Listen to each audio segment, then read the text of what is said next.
We're here at the Cycle World office on a Saturday morning, and that's because it's October, and that means 10 best. So we've already decided most of the 10 best categories already, but when they asked me what's the best lightweight bike of 2024, I just couldn't decide right off the rip.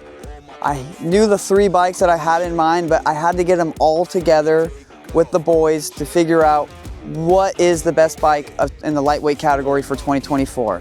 So I got Doug and Bradley with me right here. We've got the Triumph Speed 400 over there, Duke 390 right there, and then the track-focused Aprilia RS 457 right here. We're gonna just go for your typical Saturday ride. We'll do freeway stuff, of course, some city kind of suburban stuff, and then get these bikes up in the twisties, wail on them a little bit, and find out what's the best lightweight bike of 2024. Let's go for it.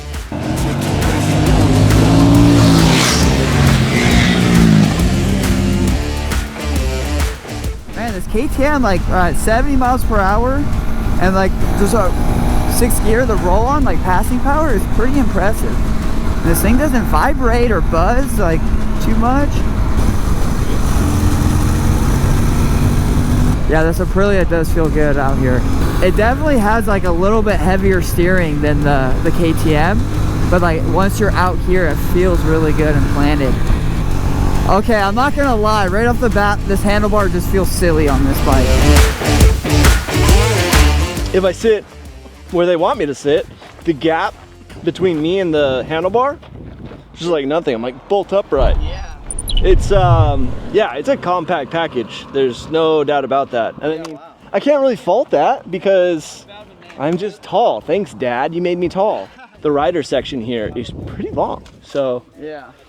The cool thing about the Aprilia is it looks and feels like a full-size bike. I mean, riding down the freeway, getting here, it was really surprising how comfortable I was. I mean, for sure, a little bit more weight on the wrist. You're up over the front just a little bit. It does have that kind of sport bike ergos, but dimensionally, it's a bigger motorcycle. Aprilia was trying to build a bike that mini RS, yeah. It had that sport bike lineage, right? Yep. And they've definitely succeeded in that. Yeah. And then Triumph was just trying to build a comfortable roadster. Nice, roadster. Just road. And they've accomplished that. They've totally accomplished that. Yeah. So, I've had Julian Pine a long time. We could do that. You see, we head over there. We've earned it. Pine a scoop of vanilla ice cream. Oh, yeah. Oh, see, you got...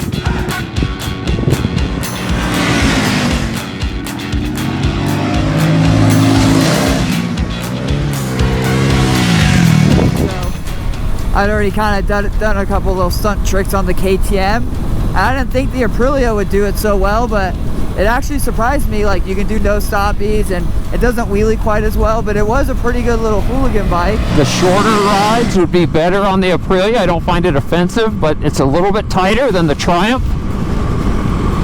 And it's fine for me riding it right now, but if I had to do, say, 200 miles instead of 50, I would probably choose the Triumph for 200 miles just because of the ergos.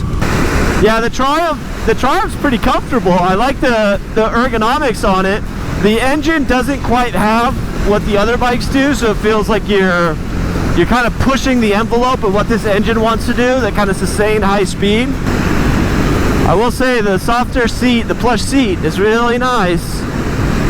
We just made it to the lookout. You see right there, we're on the Elsinore side of the Ortega Highway, which just recently got burned. So you can see over there, gnarly fire that just came through here recently. We all got to switch off and hop on each of the bikes, and so far we were noticing some things that are quite different. Yeah. Obviously, we kind of knew they would be different. Yeah. But I mean, there's some stuff that stands out on each of them, I would say, right? Yeah, for sure. And everything's different. Like, ergos are different, engine character is different, like styling obviously is different. Chassis, yeah. Looking at the evolution of small bikes, and like the KTM, for me, like has like it's like a middle ground. You get so much performance to it. Yeah, for sure. It's pretty cool. I mean, it's a little bit on edge in some ways, where like the Triumph doesn't have that. Riley's trying to act like the KTM is too on edge. You know how many times I've heard him say that, especially about KTMs. Come on. Let's see, where's the motocross track? The motocross track is where? Yeah, like right there. You think, Honestly, I feel like the KTM is probably offers the most from my experience so far with them, but it's also very on edge in a lot of ways. Like the vibration, especially the ergonomics on it, like it's so compact.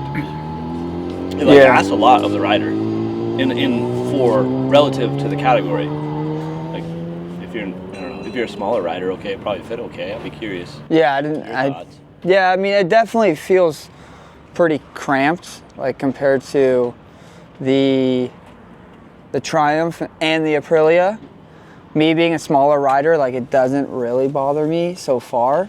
Peg, Yeah. do your legs feel tight on the KTM, or is it... I mean, I haven't maybe spent enough time on it to really get that. I didn't feel that. To me, it just felt like the tank is like you're like up on top of the tank with the bars like close. You're trying to turn a supermoto. Yeah. Yeah. And for me, it's basically, does the Triumph have enough performance and aggression for me? Does the KTM have enough comfort for me? And then can the Aprilia act like a good enough just day-to-day street bike for me? The cool thing about Julian is you've got it's just like a cool scenic town. It has a good vibe to it. And then on the one side of Julian, like going out, it's got like one of the best roads ever, Banner Grade, and it's just repaved like not that long ago. Yeah. Surprisingly, we made it here before the sun went down, which is unlike us. Yeah. We didn't make it for lunch, so we did not make it for lunch. Made it for dinner. But pretty cool. We made it in time to meet up with our buddies, Alex and Jen, who own Quinn Knives here in Julian, which is really cool.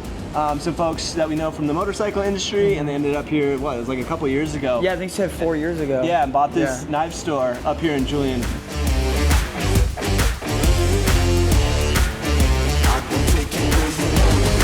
Quinn Knives right here. Come check it out if you're in the Julian area. And now, pie. Pie. So the bad news is the pie's not ready yet. The big lessons today, you should come check out Julian if you get a chance. Such a cool little town, so much to see, so much good food.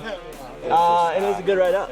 Yeah. Good ride up, good times on the bikes. Yeah. Got good roads everywhere. Good roads, good variety. That's the thing I like about coming down here. Is like you've got those big open back roads where you can like test the comfort of the bikes. You're obviously riding freeways for a little bit to get down here, so you get to understand the bikes in that. You got really good pavement, tight, twisty stuff. You got some choppy pavement. Like you just experience all of it. Yeah. We talked a lot about the Triumph, the comfort on the big open back roads, the KTM, the agility on the really tight stuff. And then the Aprilia is when you got a really nice smooth road that's like your proper canyon road. Like that's where that thing shines, right? But I think like probably, I don't want to speak for you guys, but like I think one of my big takeaways from the day is not just looking at what all the bikes do well, but what the bikes don't do well. Yeah. Where the shortcomings are. I think that's a good measurement of these bikes. And I think, in my opinion, I think we keep going back to, I would probably say the KTM has the most shortcomings. I know we talked about that a little bit on the ride over, right? You agree? Yeah. It's a tighter package. It's smaller. It's more compact. It's a little bit more sensitive. It's very agile, which isn't necessarily a bad thing, but overall in the big picture. Yeah. And it's not to say they're bad motorcycles. Like the whole point of the reason we talked about this earlier, the reason why we have these motorcycles is because they're all like the cream of the crop within the category, and we're trying to find out which is the best. So like, yeah, we're talking about maybe some negatives here and there, but like, let's be honest, none of it makes. They're all strong motorcycles. These things got so many strengths. It's crazy. Yeah. Like I really just like that KTM. No, it's not it's the least comfortable. Yeah. It's the most kind of on edge, twitchy bike. Yeah. But that's just like, it's you. It's me. You. We're not gonna tell you the answer yet. Wait for 10 Best to come out. Watch videos, read reviews, because damn near every bike these days is pretty dang good. We're gonna get our bellies full of pie. There's cheese pie, apple pie, pumpkin pie, some type of pie. Well, I guess that's it then, right? That's it. Thank you guys for tuning in. We'll see you on the next one. Where are you going? Someone wants to circle track with me? Come circle track with me!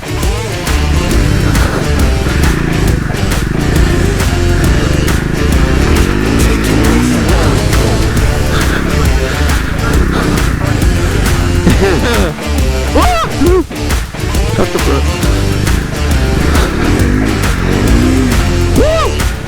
I can't back it in.